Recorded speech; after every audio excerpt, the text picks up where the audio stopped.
So the Summer Game Fest has been showing, and it came out with about 50 games all in all, and it was, how can I say, in my opinion, it had its highs, it had its lows, but overall it felt a little lukewarm. In fact, I can't believe I'm saying this, but Atomic Heart actually stole the show. Whether it was with the Atomic Heart 2 or the Cube, which is Atomic Universe, basically an Destiny style of game. It looked really interesting, but that one game was one that, in my opinion, even with Resident Evil 9 appearing, stole the show. Sega's, Sonic Racing Crossworlds with Minecraft was out of this world. They introduced a couple of characters there, Hatsune Miku, Ichiban, as you can see, and it was really cool, especially when Minecraft actually appeared as well. That was crazy. I mean, I think Joker's overused in all sense, but the games that was actually on show, it just felt a little weird, right? I think the showcase overall was a good one. As a third-party showcase, it did what it did, but in terms of those really big games coming back to back like we've been used to in the previous years, it just didn't hit in the same way. There was too many fillers. Like, I actually counted from the 50 games that were shown, about 15 of them were the ones I was interested in, and some of these I've been aware of for some time. We've seen them, and it's not like they're new games. And it just, I don't know. I want to say I liked it, but the 35 games that they showed that were just really bad, no one cares about or no one wants to know, kind of ruined it. But starting off, the show started off with Death Stranding 2. I mean, we've all seen it. I expected that to be at the PlayStation Showcase. It wasn't. It was over here because Jeff Keighley and Kojima have this symbiotic relationship. So even those two snubbed Sony where it could have actually had a PlayStation exclusive. You know what I'm saying. But then they showed up Sonic Racing Crossworlds with Minecraft, which I think is really cool. It's what you're about to see now, essentially. Code Vein 2 was a really big surprise for me. I did not expect that. I did not anticipate that at all. Mouse PI, I've had an interest in for quite some time, but, I've known about it, for a long time now, and the trailer was just phenomenal.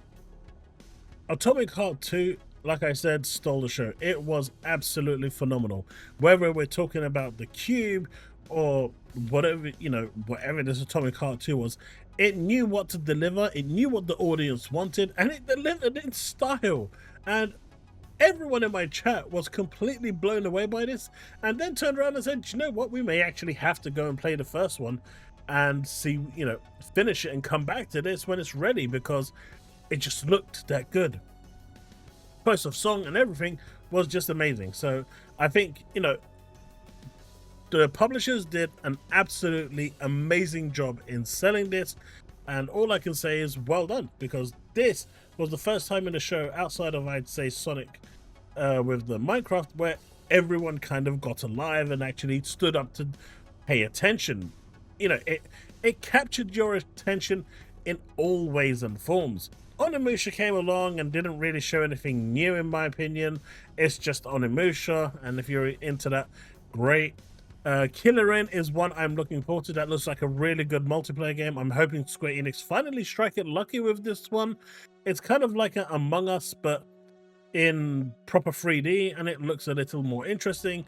But the simplicity of Among Us is what made it special, so it's going to be interesting to see if Killer Inn actually captures that essence. Lies of P Overture, which we already know about, was shown, and the one that actually surprised me was Deadpool VR. For a VR game, it was, VR. Everyone's wondering why VR, but it looks fun, it looks interesting, and it's exclusive to the Meta Quest 3 or 3S. So you need to have one of those two devices if you're going to play it. It's not even playable on the Meta Quest 2. Acts of Blood is a game that I've actually, had a preview of. There's a demo on it on Steam. The demo is really early on in the build, but it gives you a rough idea of what the game is like, and it looks really good. It's pretty much like an on-back game. Imagine on-back and the Raid movie kind of came together and had a baby. that is what Axe of Blood is. Definitely worth checking out, and you should check out my preview of that game. Axe of Blood, really, really good game. Scott Pilgrim is Scott Pilgrim. It's a new adventure for Scott Pilgrim. If you enjoyed that sort of game, you'll like this one. Hitman has a crossover with 007, which was really interesting, and they're taking a new twist to it. Unlike the normal, people you go to take out who are stupid and clueless, this time the villain is going to actually be smart on his wheels and be a bit more proactive, which is really damn cool. Mecha Break was already shown. We've already had a beta test. It looked really good what they showed. It's showing that they're adding a lot more story to it, a lot more cinematics, and I think that was absolutely great, and I can't wait to dive back into that. Stranger Than Heaven is like a spin-off to Yakuza, which I think was another really, really good game, and it looked interesting, and it's something that I can get my teeth behind. It kind of reminded me of Noir, more or less, that sort of game.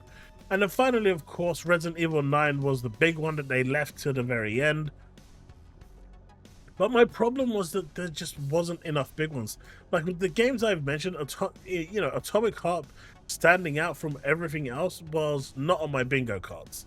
But the problem is, everything else around it was so kind of just above average. It wasn't in the realm of, oh my god, this is absolutely brilliant, I need to play this, this is it.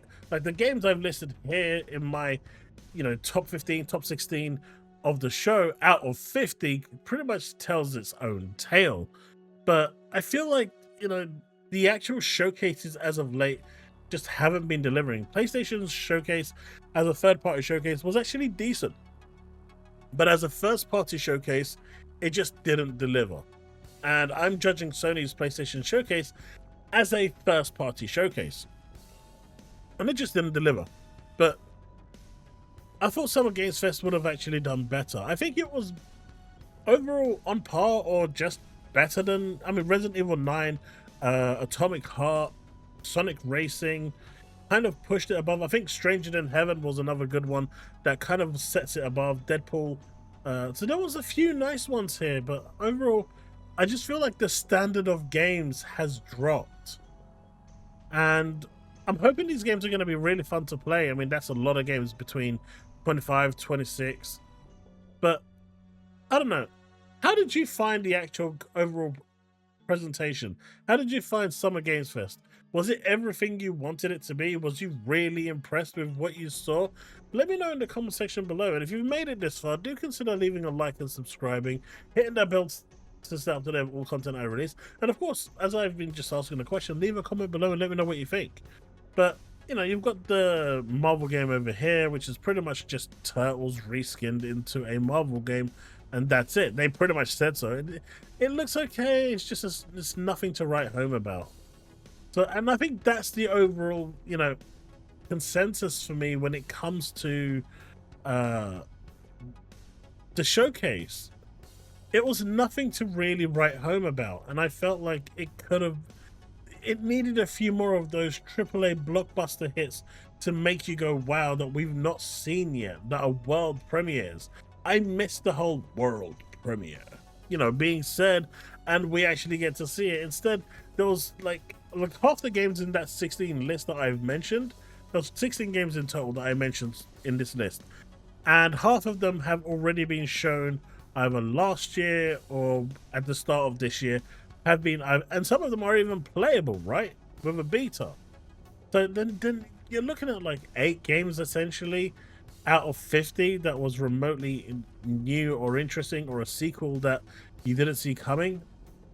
I just feel like the Summer Games Fest could, this is the one where all the third parties kind of come in and show. I have a feeling that they're kind of saving some of this stuff for the Xbox showcase, and I'm hoping the Xbox showcase is going to be great. I'm going to be covering that in another video after this, and yeah, because that sounds interesting, especially with what Aaron Greenberg, Satya Nadella, and Phil Spencer has been saying. So I want to cover that totally in a separate video, but overall, I think this was an okay presentation. I know some people are calling this a banger because it had Onimusha there, but that was their last time, so it's nothing really new. Resident Evil 9 came at the end, which kind of set you off at a really high dopamine. I don't know. That's my thoughts anyway. I'm a little disappointed. It felt like it was an okay presentation. It could have been better. I think it was like a 6.5.